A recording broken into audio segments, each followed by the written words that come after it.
on this, the 11th of this series on spiritual aloneness for vowed religious, diocesan priests, those who are thinking of these wonderful vocations. We take a moment just to be here quietly in the presence of the Lord.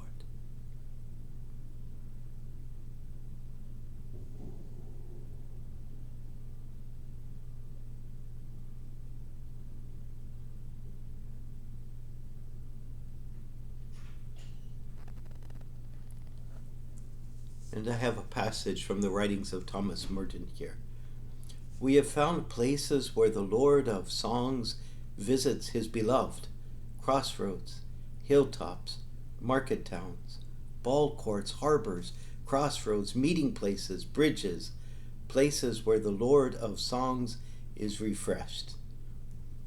I know this is a somewhat unusual passage for this, but it reminds me that the Lord comes to us in different places, and that in our lives there may be some really powerful experiences that we have had that we associate with some special places, novitiates, or places we've done retreats, or places where we were assigned, or wonderful churches that grew to be important to us because we worked there, or in people's houses or hospital rooms, maybe any place. And to remind ourselves and to remember those moments associated with those places.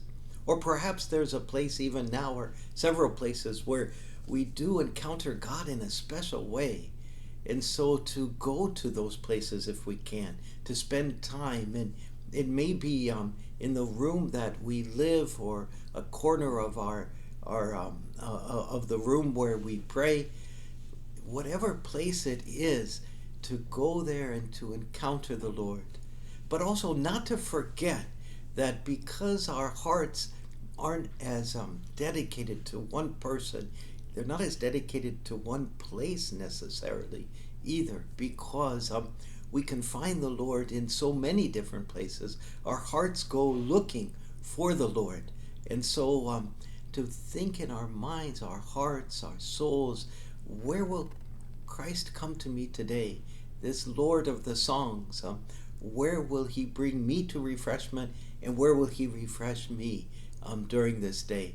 That as physical beings, this physical world is so important to us. And so to realize that the Lord will come to us in specific places, and they will become more dear to us because we've encountered this Lord who loves us so much. He longs to come to his beloved, and he comes to his beloved in places that become beautiful to us.